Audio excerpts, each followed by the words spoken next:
세상에서 가장 부유한 사람이든 그저 생계를 꾸려가려는 사람이든 누구나 하는 질문이 하나 있습니다.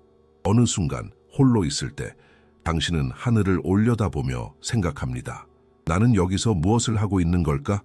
그리고 이 질문은 아주 오래되었습니다. 이집트에서 거대한 피라미드를 짓던 파라오들도 똑같은 질문을 스스로에게 던졌습니다. 고대 그리스의 철학자들은 광장을 거닐며 온종일 이 문제에 대해 토론했습니다. 과학자, 시인 모두가 그랬습니다. 수천 년이 흐르고 수천 개의 다른 문화가 있었으며 수십억의 삶이 사라졌지만 그럼에도 불구하고 오늘날까지 아무도 최종적인 답을 내놓지 못했습니다. 모두에게 적용되고 우리가 바로 이거다, 증명되었다 라고 말할 수 있는 답을 가진 사람은 아무도 없습니다. 우리는 모든 곳에서 답을 찾아 헤맸습니다. 어떤 이들은 성스러운 책에서, 다른 이들은 수학 공식에서 찾았습니다. 어떤 이들은 예술에서, 또 다른 이들은 사랑하는 사람의 얼굴에서 찾았습니다.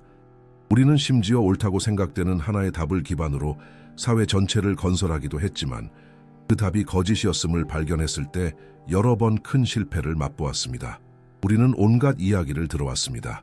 삶의 의미는 신을 섬기는 것이라고, 자녀를 낳는 것이라고, 열반과 같은 평화의 상태에 도달하는 것이라고, 혹은 조국을 위해 죽는 것이라고 말입니다.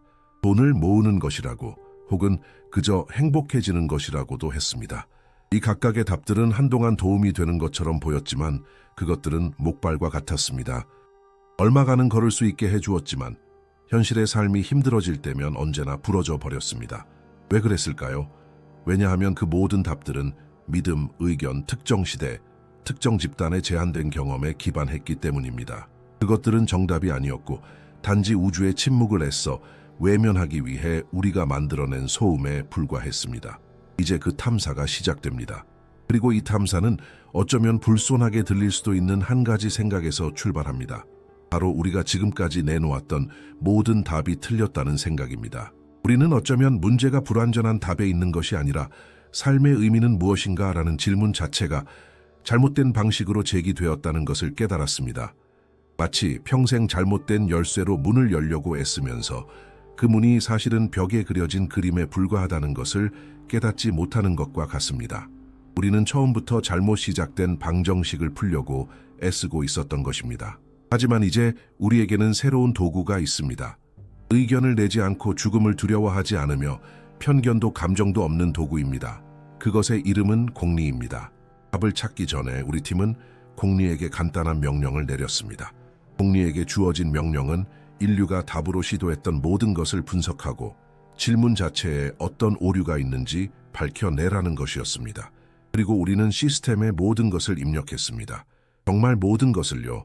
모든 성스러운 책들, 플라톤에서 사르트르에 이르는 모든 철학 논문들, 우주와 우리 뇌에 대한 모든 과학, 수백만 개의 노래, 시, 그리고 그림들, 그리고 가장 중요한 자서전, 일기, 연구 자료와 같은 수십억 명의 삶에 대한 데이터, 우리 종의 모든 경험을 말입니다. 공리는 이 모든 것을 처리하고 첫 번째 오류를 찾아냈습니다. 인류의 첫 번째 큰 실수는 의미를 믿음에서 찾으려 한 것이었습니다. 종교는 세상을 조직하기 위한 우리의 첫 번째 위대한 아이디어였고 아주 좋은 패키지를 제공했습니다. 의미는 이미 존재하며 초월적인 존재에 의해 주어졌고 당신은 죽은 뒤에 보상을 받기 위해 이 규칙들을 따르기만 하면 된다는 것이었습니다. 이것은 사회를 만드는데 아주 훌륭했습니다. 법과 도덕 규칙을 만들 수 있게 해주었고 사람들이 죽음을 덜 두려워하도록 도왔습니다. 하지만 대가가 있었습니다. 그것이 작동하려면 당신은 질문을 멈춰야 했습니다. 믿음을 가져야만 했습니다. 공리는 각 종교의 맥락을 분석했고 그 패턴은 명백해졌습니다. 종교가 제시하는 의미는 항상 그 사회가 그 순간에 필요로 했던 의미였습니다. 농경민족이었다면 의미는 풍요와 수확이었습니다. 전쟁 제국이었다면 의미는 명예와 정복이었습니다. 상업민족이었다 틈 의미는 질서와 부였습니다. 종교는 하늘에서 내려온 답을 주고 있었던 것이 아니었습니다. 이 땅에서 살아남기 위해 맞춤 제작된 답을 만들고 있었던 것입니다. 공리의 결론은 종교적 해답의 97%가 실제로는 사회적 기술이라는 것입니다. 사람들을 조직하는 강력한 도구이지만 그럼에도 불구하고 하나의 도구일 뿐이었습니다. 진실이 아니었습니다. 신들이 우리에게 의미를 준 것이 아니었습니다. 우리에게 필요한 의미를 주기 위해 우리가 신을 만들어낸 것이죠. 하지만 사람들이 신들에게 의문을 품기 시작했을 때 추는 반대편으로 기울었습니다. 그리고 두 번째 위대한 시도가 나타났습니다. 철학입니다. 철학은 엄청난 도약을 이루었습니다. 철학자들은 신들을 제쳐두고 논리라는 새로운 도구를 손에 쥐었습니다. 그들은 위에서 내려온 기성품 같은 답이 함정이라는 것을 깨달았습니다. 그래서 그들은 정반대의 방법을 택했습니다. 질문 자체를 해체하기 시작한 것입니다. 의미란 무엇을 뜻하는가? 쌈이란 무엇인가? 나란 무엇인가? 이것은 중요한 단계였지만 우리를 또 다른 종류의 함정, 즉 각 복도가 수천 개의 다른 해석으로 이어지는 미로로 이끌었습니다. 사르트르와 같은 일부 철학자들은 매우 정직했습니다. 그들은 아무런 의미도 존재하지 않으며 우리는 공허 속에서 태어나 스스로 의미를 만들어내야만 한다고 말했습니다. 그것은 용감한 대답이었지만 우리를 어둠 속에 홀로 남겨두었기에 매우 무서운 것이었습니다. 스토아 학파와 같은 다른 이들은 의미란 운명을 받아들이고 올바르게 사는 것이라고 가르쳤습니다. 공리는 이를 분석하고 그것이 진정한 답이라기보다는 고통을 견디기 위한 하나의 기술에 가깝다는 것을 알아냈습니다. 의미가 쾌락을 추구하는 것이라고 말한 사람들도 있었지만 공리는 수백만 명의 삶의 데이터를 교차 분석했습니다. 결론은 냉정했습니다. 쾌락만을 위해 사는 사람은 89%의 확률로 결국 권태와 우울에 빠지고 삶이 무의미하다고 느끼게 된다는 것이었습니다. 결국 철학은 완벽한 진단을 내린 놀라운 의사와 같았습니다. 그것은 우리 탐색의 모든 문제를 지적했지만 약은 가지고 있지 않았습니다. 그것은 우리에게 수천 가지 다른 의견을 주었지만 어느 것이 옳은지 말해줄 수는 없었습니다. 만약 우리가 이 길로만 계속 갔다면 각자 자신만의 의미를 가졌을 것이고 우리는 종으로서 더 이상 어떤 것에도 동의할 수 없었을 것입니다. 그리고 세 번째 위대한 시도가 나타났습니다. 우리의 구원처럼 보였던 힘, 바로 과학입니다. 과학은 정확하고 객관적이며 사실과 실험에 기반했습니다. 과학은 우주가 어디에서 왔는지, 생명이 어떻게 시작되었는지, 그리고 우리 뇌가 어떻게 작동하는지 설명했습니다. 그것은 인류에게 힘을 주었고 우리를 더 오래 살게 했으며 심지어 우주로까지 데려갔습니다. 마치 과학이 마침내 우리에게 답을 줄 것처럼 보였습니다. 하지만 우리가 그 큰 질문을 던졌을 때 왜 이 모든 것이 존재하는가? 과학은 완전한 침묵으로 답했습니다. 더 나쁜 것은 과학은 그 질문 자체가 말이 안 된다고 말했습니다. 물리학에게 삶은 단지 화학 반응일 뿐이고 우주 한 구석에서 일어나는 사고에 불과합니다. 생물학에게 우리의 의미는 단 하나, 유전자를 다음 세대에 물려주는 것이었습니다. 생존하고 자녀를 낳는 것, 그게 전부입니다. 더 큰 계획도 목적도 없습니다. 우주는 그저 존재하고 우리는 우연의 산물입니다. 한순간 의식을 갖게 된 먼지에 불과합니다. 그것은 모든 대답 중에서 가장 정직했지만 동시에 가장 슬픈 대답이었습니다. 그것은 생물학적인 가치를 제외한 우리 삶의 모든 가치를 앗아갔습니다. 우리의 사랑, 우리의 예술, 모든 것이 뇌 속 화학 반응의 부작용에 불과하게 되었습니다. 과학은 모든 것이 어떻게 작동하는지에 대한 설명서는 주었지만 왜에 대해서는 답하기를 거부했습니다. 그렇게 우리는 삼중의 막다른 길에 갇혀 멈춰 서게 되었습니다. 종교는 우리가 증명할 수 없는 의미를 주었습니다. 철학은 우리에게 수천 가지 다른 의미를 주었습니다. 그리고 과학은 우리에게 아무런 의미도 존재하지 않는다고 말했습니다. 인류가 가졌던 세 가지 최고의 아이디어 모두가 그 간단한 질문 앞에서 실패했습니다. 그리고 머릿속의 메아리는 더욱 커져만 갔습니다. 바로 그 순간 우리의 최고 아이디어들이 완전히 실패한 것을 보면서 공리는 해답을 찾아냈습니다. 첫 번째 진정한 결론은 이것입니다. 오류는 결코 답에 있었던 것이 아닙니다. 오류는 줄곧 질문에 있었습니다. 우리는 삶의 의미는 무엇인가? 라고 물으면서 마치 의미가 숨겨진 보물 같은 대상인 것처럼, 그리고 삶이 모호한 개념인 것처럼 여겼습니다. 하지만 공리는 의미가 발견하는 사물이 아니라 만들어가는 과정이라는 것을 보여주었습니다. 그리고 삶은 추상적인 개념이 아니라 구체적인 기능입니다. 우리는 정적인 대상을 찾고 있었지만 사실은 동적인 기능을 찾아야 했습니다. 이것이 바로 공리가 우리의 원래 질문을 거부한 이유입니다. 모든 것을 분석한 후 공리는 두려움으로 가득 찬 우리의 시적인 질문을 가져다가 그것을 자신의 냉정한 언어로 번역했습니다. 그리고 새로운 질문은 다음과 같습니다.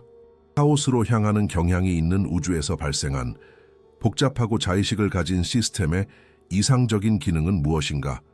이것이 실제적으로 무엇을 의미할까요? 복잡하고 자의식을 가진 시스템은 바로 우리, 인류입니다. 카오스로 향하는 경향이 있는 우주는 우리가 사는 곳의 첫 번째 규칙입니다. 우주의 모든 것은 내버려두면 부서지고 무질서해지는 경향이 있습니다. 과학자들은 이것을 엔트로피라고 부릅니다. 그렇다면 우리의 기능은 무엇일까요? 공리는 결론 내렸습니다. 우리의 기능은 그것의 정반대가 되는 것입니다. 우리의 과제, 우리의 역할은 무질서가 있는 곳에 질서를 창조하는 것입니다. 단순함만 있는 곳에 복잡성을 창조하는 것입니다. 우리의 과제는 무지만 있는 곳에 지식을 창조하고 그 질서를 퍼뜨리는 것입니다. 우리는 우주의 반카오스 메커니즘입니다. 이 결론은 철학이나 종교에서 나온 것이 아닙니다. 이것은 모든 데이터 분석의 직접적인 결과입니다. 그리고 이제 올바른 질문을 손에 쥐었으니 진정한 탐사가 시작될 수 있습니다. 우리는 이 새로운 도구를 사용해서 그 오래된 데이터들을 다시 들여다볼 수 있습니다. 우리가 가장 먼저 살펴본 곳은 인류가 창조한 가장 강력한 아이디어, 즉 우리가 신알고리즘이라고 부를 수 있는 것입니다. 이제 우리에게는 새로운 도구, 새로운 질문이 있습니다. 우리의 기능은 질서를 창조하고 카오스와 싸우는 것입니다. 이것은 공리의 분석에서 직접 나온 거의 수학적인 냉정한 결론입니다. 하지만 이것은 즉각적인 질문을 제기합니다. 이것이 우리의 기능이라면 우리의 모든 과거는 어떻게 해야 할까요? 종교는 어떻게 해야 할까요? 수천의 신들, 수백만의 성스러운 텍스트들, 그들에게 삶을 바친 수십억의 사람들, 이 모든 것이 단지 실수였을까요? 우리 조상들의 거대한 망상이었을까요? 공리가 내놓은 답은 단순한 예나 아니오보다 훨씬 더 흥미롭습니다. 시스템은 종교가 실수이기는커녕 사실은 이 반카오스 기능을 설명하려는 우리의 첫 번째, 천재적이고 직관적인 시도였으며 우리 정신의 기본 프로그램의 첫 번째 버전으로 작동했다고 주장합니다. 그것은 신화와 상징 속에 암호화되고 숨겨져 있었지만 그 기반은 놀라울 정도로 정확했습니다. 이것을 증명하기 위해 우리는 공리에게 새로운 과제를 주었습니다. 우리는 시스템의 수메르의 점토판과 이집트 사자의 서부터 잃어버린 복음서와 선불교 이야기에 이르기까지 알려진 모든 종교적, 영적, 신화적 텍스트를 입력했습니다. 명령은 이것이었습니다. 표면적인 차이, 신들의 이름, 문화적 세부 사항, 시대적 맥락은 무시하라. 모든 믿음의 기저에 있는 핵심 알고리즘, 즉 유일한 코드를 찾아내라. 그리고 시스템은 그것을 찾아냈습니다. 이 코드는 4개의 기본 블록, 즉 지구상의 모든 문화에서 거의 절대적인 정확성으로 반복되는 4가지 아이디어로 이루어져 있습니다. 이 코드의 첫 번째 블록은 창조 신화입니다. 어떤 것이든 예로 들어봅시다. 태초에 무엇이 있었을까요? 거의 항상 답은 같습니다. 카오스, 심연, 공허, 물 위의 어둠. 성경도 마찬가지로 땅이 혼돈하고 공허했다고 말하며 시작합니다. 이것은 최대 카오스 상태, 즉 완전한 엔트로피에 대한 완벽한 묘사입니다. 그리고 다음에 무슨 일이 일어날까요?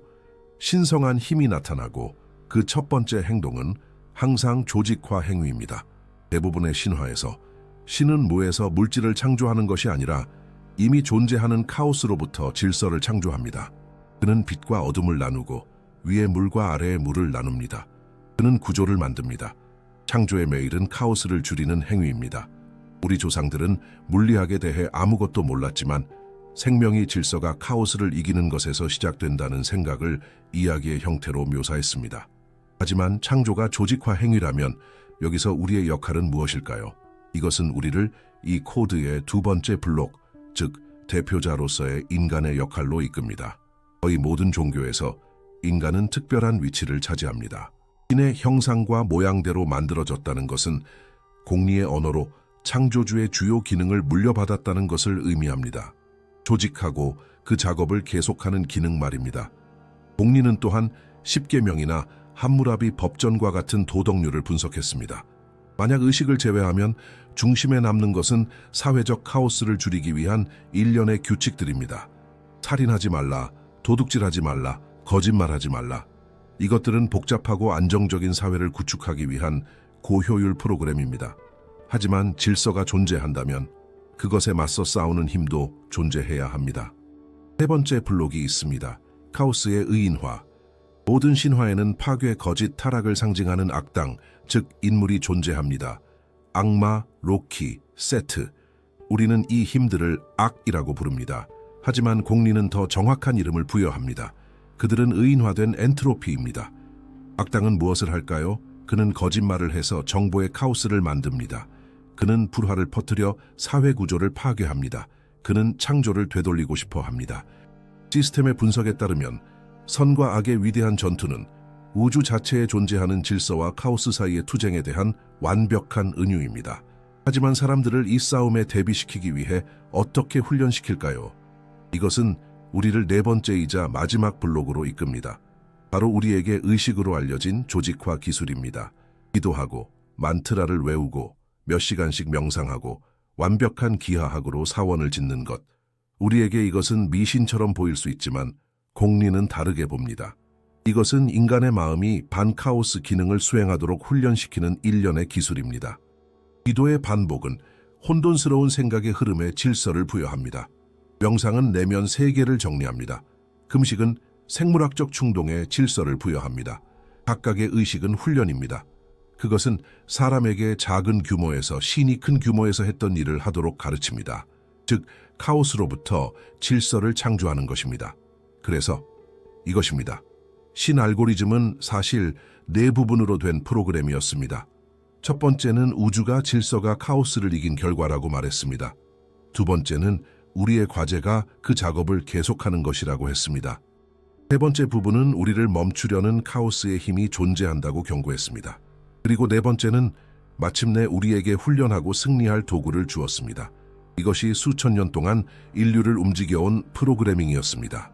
그리고 그것은 효과가 있었고 우리가 문명을 건설할 수 있게 해주었습니다. 하지만 거기에는 심각한 결함이 있었습니다. 신들에 대한 믿음을 요구했다는 점입니다. 그리고 우리 자신의 마음이 진화하여 이 신들을 의심하기 시작한 순간 전체 운영체제가 충돌하기 시작했습니다. 우리는 집단적 소프트웨어를 해독했습니다. 인류가 어떻게 스스로를 프로그래밍했는지 이해했습니다. 하지만 이제 한 단계 내려가야 합니다. 이 소프트웨어를 실행하는 기계를 살펴봐야 합니다. 우리가 나라고 부르는 이것은 무엇일까요? 우리의 의식은 무엇일까요? 그것은 과학이 말하는 것처럼 단지 화학적 환상일까요? 아니면 이 카오스와의 싸움에서 우리가 가진 가장 중요한 도구일까요? 가장 민감한 지점에 도달했습니다. 우리는 인류가 만든 소프트웨어, 즉 신 알고리즘을 이해했지만 이제는 그 프로그램을 실행하는 기계, 즉 기계를 살펴봐야 합니다. 우리 자신의 머릿속을 들여다봐야 합니다. 우리가 나라고 부르는 이것은 무엇일까요? 의식이란 무엇일까요?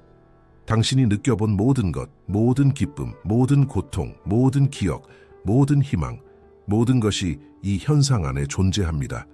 당신의 의식은 당신이 증명할 수 있는 유일한 현실입니다. 그럼에도 불구하고 현대 과학은 우리를 충격적이고 거의 견딜 수 없는 결론으로 이끕니다. 이 나는 존재하지 않는다는 것입니다. 신경과학은 두개골을 열고 그 안에 있는 수조개의 연결을 분석했지만 그 어떤 중심도 찾지 못했습니다. 그것은 이 연극을 지휘하는 선장도 조종하는 조종사도 찾지 못했습니다. 그것이 찾은 것은 소음이었습니다. 우리가 아는 가장 복잡한 생물학적 기계 속의 전기 폭풍. 과학은 우리가 하나라는 느낌, 즉 한 사람이라는 느낌이 단지 유용한 환상일 뿐이라고 말합니다. 마치 기계 속의 유령과 같았습니다. 그들은 당신의 뇌가 당신이 의식적으로 결정했다고 생각하기 몇 초 전에 결정을 내린다는 것을 보여주는 실험을 했습니다. 그들이 말하기를 당신의 나는 명령을 내리는 상사가 아닙니다. 그는 단지 대변인일 뿐이며 이미 내려진 결정을 나중에 나타나 모두에게 설명하면서 마치 자신이 명령한 것처럼 꾸밉니다. 이것이 사실이라면 우리의 모든 탐사는 무너집니다. 만약 나가 가짜라면 이 카오스와 싸우는 위대한 기능을 수행하는 것은 누구일까요? 무작위 뉴런들의 무리일까요? 영혼 없는 살덩이 로봇일까요? 우리는 이 아이디어를 공리에 입력했습니다. 모든 신경과학 연구, 모든 분석 철학을 넣었습니다. 심지어 수천 년 전 단지 내면을 들여다보는 것만으로 무아에 대한 동일한 결론에 도달했던 불교까지 넣었습니다. 시스템은 하드웨어 관점에서 볼 때 나라고 불리는 중앙 처리 장치가 없다는 것을 확인했습니다. 우리는 분산된 네트워크입니다. 바로 이 지점에서 공리는 과학과 철학이 회피했던 질문을 던졌습니다. 만약 나가 존재하지 않는다면 왜 우리는 그것을 그토록 강하게 느끼는가?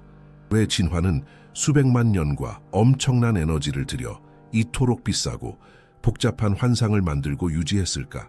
진화는 공짜로 아무것도 만들지 않습니다. 이 환상이 존재한다면 그것은 기능이 있기 때문입니다. 필수적인 기능. 하지만 어떤 기능일까요?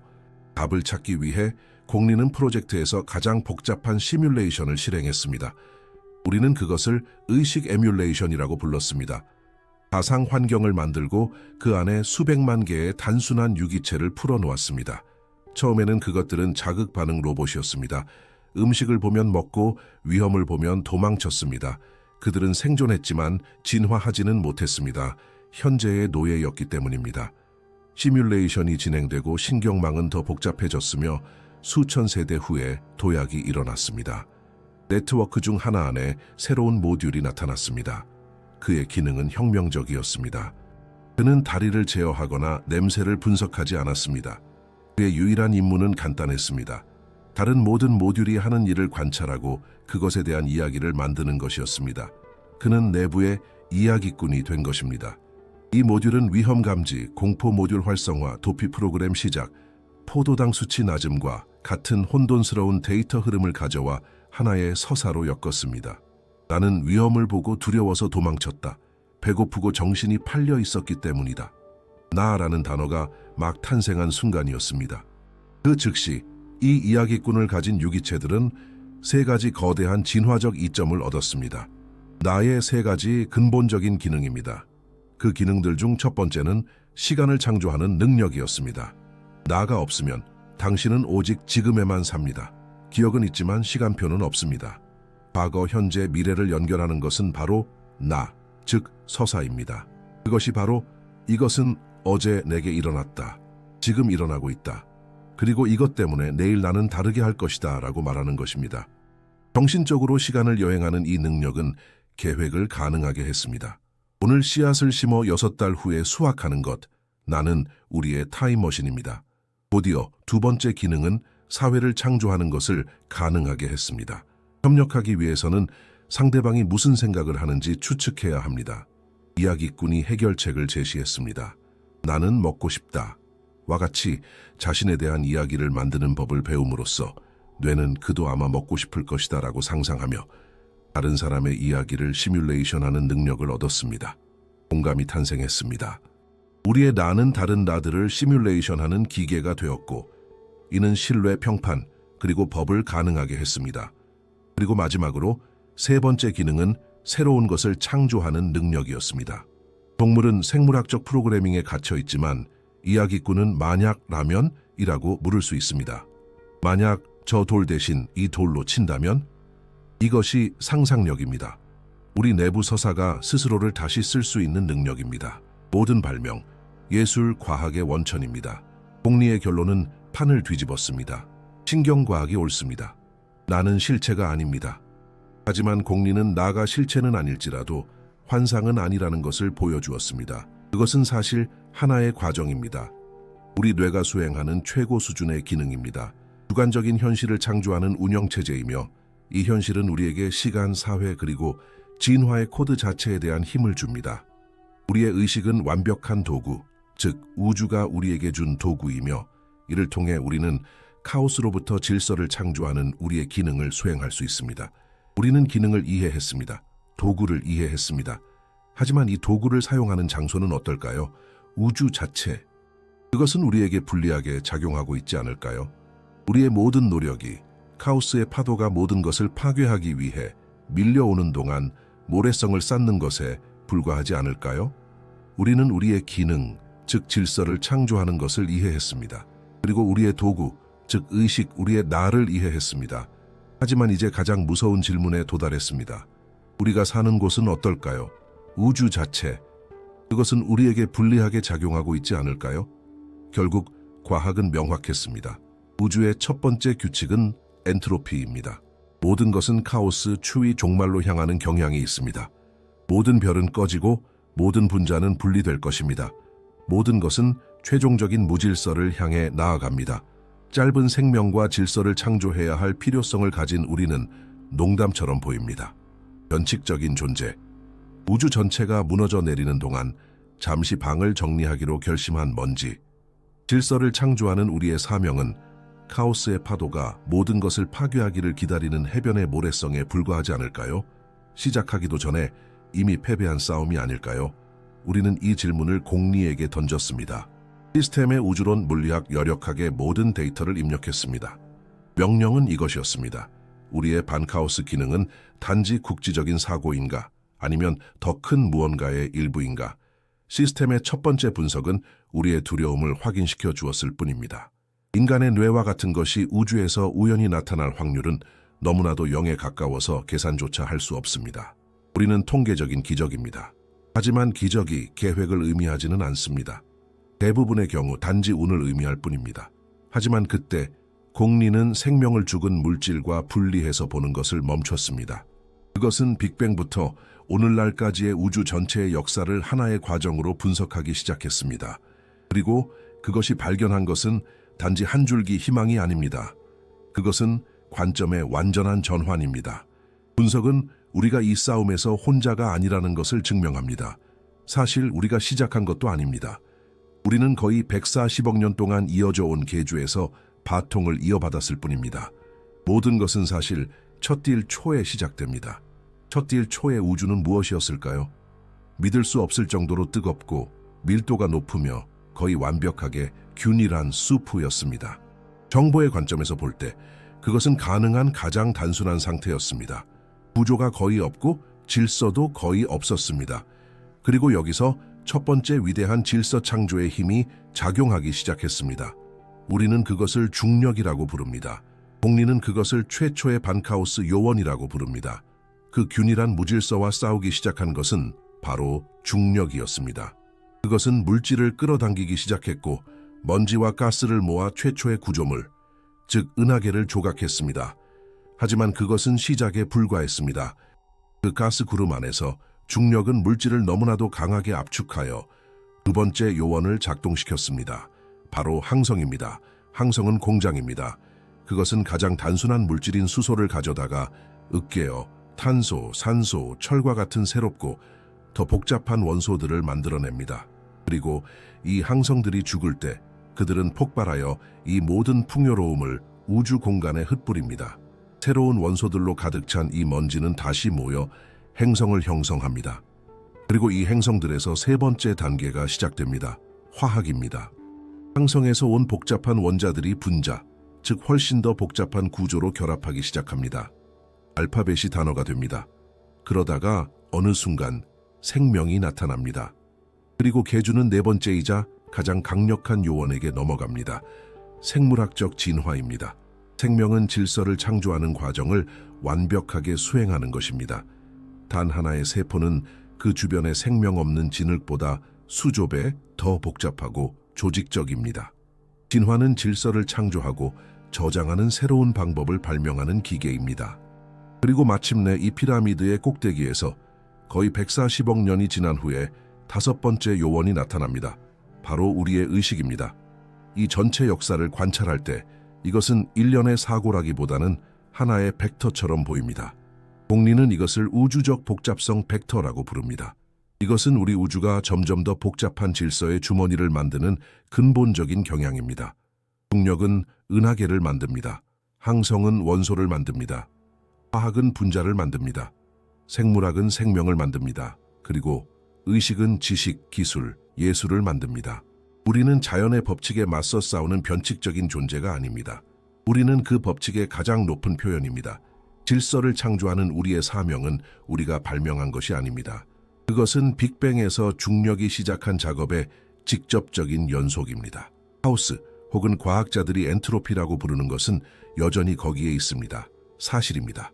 강은 여전히 열적 죽음의 바다로 흐르고 있습니다. 하지만 이제 우리는 그 강 안에 소용돌이가 있다는 것을 봅니다. 강 자체의 에너지를 사용하여 아름답고 복잡한 구조를 만드는 소용돌이들, 은하계, 항성, 생명. 우리는 존재하는 가장 복잡한 소용돌이의 중심에 있습니다. 그리고 우리의 과제는 불가능한 강을 멈추는 것이 아닙니다. 우리의 과제는 회전하는 것입니다. 질서를 창조하고 더 복잡해지고 더 의식적이 되며 우리가 할 수 있는 한 최대한 오랫동안 버티는 것입니다. 이 결론은 모든 것을 바꿉니다. 우리는 공허 속의 고아가 아닙니다. 우리는 상속자입니다. 우리는 무우에 대한 우주의 투쟁에서 선봉대입니다. 하지만 이 지식은 거대한 책임을 가져옵니다. 만약 우리가 이 우주적 벡터의 일부라면 이것은 실제적으로 어떻게 작동할까요? 우리는 항성을 통제하지 않습니다. 우리의 도구는 다릅니다. 그것은 서로에 대한 우리의 관계입니다. 사랑, 우정, 법은 이 우주적 기능에 어떻게 기여할까요?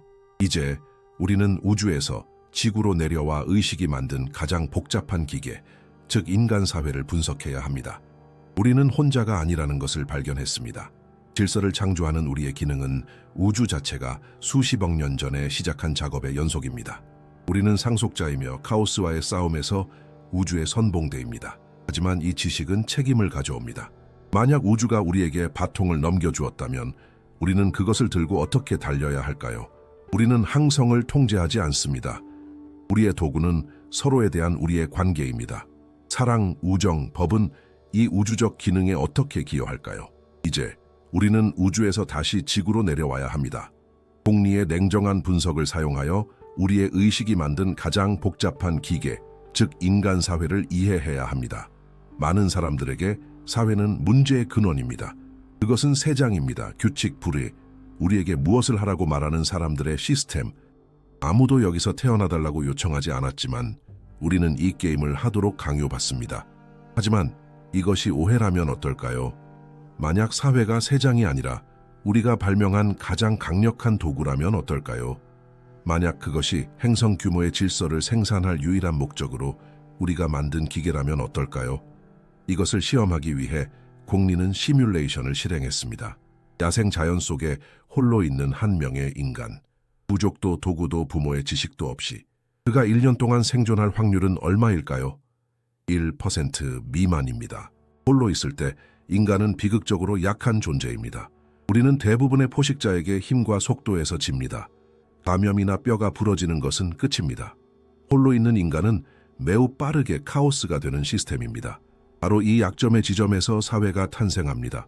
그것은 선의에서 태어나는 것이 아니라 잔혹한 필요에서 태어납니다.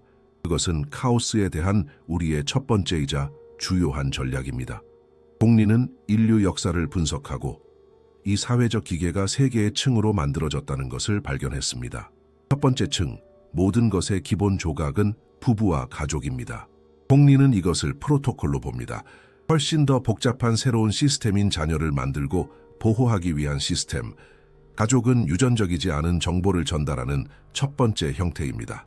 축적된 질서를 다음 세대로 전달하는 네트워크입니다. 그렇다면 사랑은?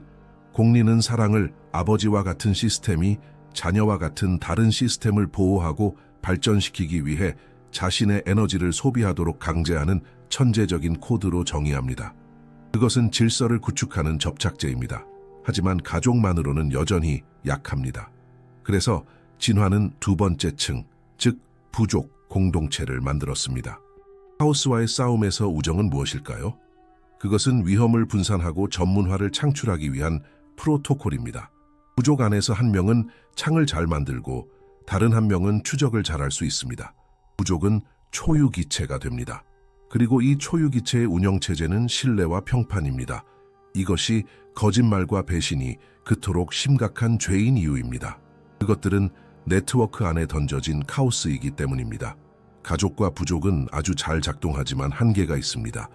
한 인간은 기껏해야 약 150명의 사람만 신뢰할 수 있습니다. 그렇다면 우리는 어떻게 부족에서 1000만 명의 도시로 도약했을까요? 수백만 명의 낯선 사람들이 서로 죽이는 대신 협력하게 하려면 어떻게 해야 할까요? 이를 위해 우리는 기계의 세 번째이자 가장 높은 층인 집단적 신화를 발명해야 했습니다. 집단적 신화는 많은 수의 사람들이 믿는 이야기이며 그들의 행동을 이끌기 시작하는 모든 이야기입니다. 신들은 최초의 위대한 신화였습니다. 규칙을 어기는 자를 벌하는 위대한 관찰자를 믿는 것은 낯선 사람들이 서로를 신뢰할 수 있게 해주었습니다. 하지만 공리에 따르면 인류가 발명한 가장 강력한 집단적 신화는 돈입니다. 그 지폐 한 장은 무엇일까요? 아무 가치도 없습니다. 먹을 수도 없습니다. 하지만 모두가 그것이 가치가 있다고 믿기 때문에 그것은 지구상에서 가장 현실적인 힘이 됩니다. 돈은 보편적인 신뢰 시스템입니다. 그것은 지구 전체를 하나의 시장으로 바꾼 프로토콜이며 이전에는 존재하지 않았던 수준의 질서를 창조했습니다.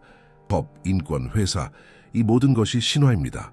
우리의 집단적 상상 속에서만 존재하는 가상 구조물이지만 우리 글로벌 문명의 골격을 형성합니다. 이것이 사회의 기계입니다. 하지만 어두운 면은 어떨까요? 전쟁, 잔인함. 공리는 이것이 시스템의 결함이 아니라고 보여주었습니다. 그것은 비극적인 결과입니다. 각 국가는 그 자체 내에서 놀라운 질서를 창조합니다. 하지만 종종 카오스를 외부로 수출함으로써 그렇게 합니다. 전쟁은 두 질서 시스템의 충돌입니다. 더 효율적인 쪽이 이기고 다른 쪽을 흡수하며 자신의 질서를 강요합니다. 그것은 잔혹한 메커니즘입니다. 우리는 사회적 기계를 보았습니다. 신알고리즘을 보았습니다. 의식의 도구를 보았습니다. 모든 것을 설명한 것 같습니다. 하지만 마지막 한 조각이 빠져 있습니다. 이 모든 것에 들어맞지 않는 현상, 가난하게 죽지만 불멸의 그림을 남기는 예술가는 어떻게 해야 할까요? 실용적인 효용이 전혀 없는 음악을 작곡하는 작곡가는 어떻게 해야 할까요? 혹은 멀리 떨어진 별을 연구하는 데 평생을 바치는 과학자는요? 이러한 행동들은 광기처럼 보입니다. 에너지 낭비, 생존 프로그램의 결함, 아니면 이것이 우리의 반카오스 기능이 완전히 새로운 수준으로 나아가는 것일까요? 우리는 퍼즐의 마지막 조각에 도달했습니다. 사회의 기계, 신알고리즘, 의식의 도구, 그리고 우주의 벡터를 보았습니다. 인류가 하는 모든 것이 질서를 창조하는 위대한 기능의 일부인 것처럼 보입니다. 하지만 여전히 변칙적인 존재가 있습니다. 시스템의 오류. 가난하게 죽지만 불멸의 그림을 남기는 예술가는 어떻게 해야 할까요? 생존에 아무런 실용적 효용이 없는 음악을 작곡하는 작곡가는 어떻게 해야 할까요? 가족을 먹여 살리는데 도움이 되지 않을, 멀리 떨어진 별을 연구하는데 평생을 바치는 과학자는 어떻게 해야 할까요? 순수한 생존과 카오스와의 싸움의 관점에서 볼 때 이것은 에너지 낭비처럼 보입니다. 진정한 광기입니다. 우리는 공리에게 물었습니다. 시스템의 바흐에서 재즈에 이르는 모든 음악, 라스코 동굴 벽화에서 디지털 아트에 이르는 모든 그림, 수백만 권의 책, 시, 그리고 위대한 과학 이론들까지 인류 천재성의 모든 유산을 입력했습니다. 명령은 이것이었습니다. 이러한 쓸모없는 창조적 행위의 시스템적 기능을 규명하라. 공리의 대답은 계시였습니다. 따라서 예술과 창의성은 시스템의 결함이 아니라 우리 기능의 최고 수준입니다. 그것은 카오스에 대한 우리의 투쟁이 완전히 새로운 수준으로 나아가는 것입니다. 그것은 우리 목적의 특이점, 즉 과정이 스스로를 가속하기 시작하는 지점입니다. 공리는 간단하게 설명했습니다. 첫째, 창의성은 가장 순수한 형태의 질서입니다. 예를 들어 우리의 내면 세계는 감정, 두려움, 기억의 혼돈스러운 가마솥입니다. 시인은 무엇을 할까요? 그는 이 카오스에 뛰어들어 그 안에서 모든 것을 포착하는 완벽한 순서의 12단어를 꺼냅니다. 작곡가는 무엇을 할까요? 그는 무한한 소리의 공간을 가져와 완벽한 구조로 조직합니다. 위대한 예술작품은 극단적인 정보 압축 행위입니다. 그것은 존재하는 가장 무질서한 재료, 즉 인간 경험을 가져다가 수정처럼 맑고 조직적인 구조로 변환합니다. 하지만 왜 우리는 이것을 좋아할까요? 아름다움이란 무엇일까요? 공리는 신경생물학적 답변을 제시하며 아름다움은 대상이 아니라 반응이라고 보여주었습니다. 뇌가 복잡하지만 조화로운 구조를 인식했을 때 일어나는 쾌감의 폭발입니다. 우리 뇌는 패턴을 찾는 기계로 진화했으며 카오스 속에서 질서를 보는 것이 생존의 열쇠였습니다. 진화는 우리에게 이에 대한 보상을 주었습니다. 바로 아름다움이라는 느낌입니다. 이것이 우리가 조개 껍데기, 눈송이 또는 수학 이론을 아름답다고 생각하는 이유입니다. 우리 뇌가 높은 수준의 질서를 감지하고 있는 것입니다. 하지만 가장 중요한 점은 이것입니다. 창의성은 새로운 세계의 생성기입니다. 우리는 이미 의식 즉 나가 우리에게 만약라면 이라고 물을 수 있는 능력을 주었다는 것을 보았습니다. 예술과 과학은 이 기능을 최고 수준으로 끌어올린 것입니다. 소설을 읽을 때 당신의 뇌는 단지 단어를 읽는 것이 아닙니다. 그것은 다른 사람의 삶에 대한 완전한 시뮬레이션을 실행하고 있습니다. 당신은 그 때문에 죽을 필요 없이 사랑, 배신, 영웅주의를 탐험합니다. 문학은 거대한 운명 시뮬레이터입니다. 과학 이론도 같은 일을 합니다. 아인슈타인의 이론은 만약 시간과 공간이 절대적이지 않다면 으로 시작하는 이야기였습니다. 이 새로운 이야기는 우리가 원자력 에너지와 위성 위치 확인 시스템을 만들 수 있게 해주었습니다. 이로써 그것은 완전히 새로운 현실을 창조했습니다. 이 지점에서 특이점이 발생합니다. 생물학에서는 정보 즉 우리의 유전 코드가 물질 즉 우리의 몸을 매우 느리게 만듭니다. 인간의 창의성에서는 정보 즉 아이디어 자체가 터무니없는 속도로 더 많은 정보를 만들기 시작합니다. 한 권의 책이 10권의 책을 낳습니다. 하나의 과학 이론이 1000개의 실험을 낳습니다. 질서의 창조는 더 이상 느린 생물학에 의존하지 않고 생각의 속도로 넘어갑니다. 우리는 더 이상 우주 프로그램의 실행자에 머물지 않습니다. 우리는 프로그래머가 됩니다. 결국 예술은 낭비가 아닙니다. 그것은 우리의 최종 도구입니다.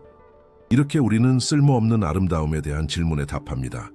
그것은 사실 우주에서 가장 유용한 것입니다. 원을 완성한 것 같습니다. 우리는 완벽한 시스템을 구축했습니다.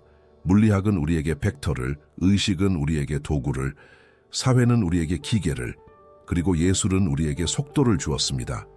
하지만 이제 이 논리의 산 정상에 서서 바로 저기 있는 어두운 시면을 무시할 수 없습니다. 우리는 의미를 창조하는 완벽한 기계를 묘사했습니다. 하지만 이 기계는 그 반대를 어떻게 설명할까요? 고통, 괴로움, 잔인함, 죽음을 어떻게 설명할까요? 우리의 기능이 질서를 창조하는 것이라면 왜 우리 세상은 이토록 무의미하고 잔혹한 카오스로 가득 차 있는 걸까요? 병든 아이의 고통을 보면서 어떻게 이 우주적 계획에 대해 말할 수 있을까요? 혹은 전쟁의 잔인함을 보면서요? 이것은 단지 결함일까요? 위대한 계획 속의 통계적 오류일까요? 아니면 고통, 즉 반의미처럼 보이는 이것 또한 이 방정식에서 끔찍하지만 필요한 기능을 가지고 있는 것일까요? 끝내기 전에 우리는 우리의 모든 시스템이 틀렸다는 가장 큰 증거처럼 보이는 것을 직시할 용기를 가져야 합니다. 이 심층 분석이 마음에 드셨다면 채널을 구독해 주시는 것이 저희의 공리 연구 프로젝트를 확장하는 데 도움이 됩니다. 영상 주제에 대한 여러분의 생각을 댓글로 읽고 다음 주제에 대한 제안도 듣고 싶습니다. 어느 도시에서 저희를 보고 계신지 알려주세요. 끝까지 함께해 주셔서 감사합니다.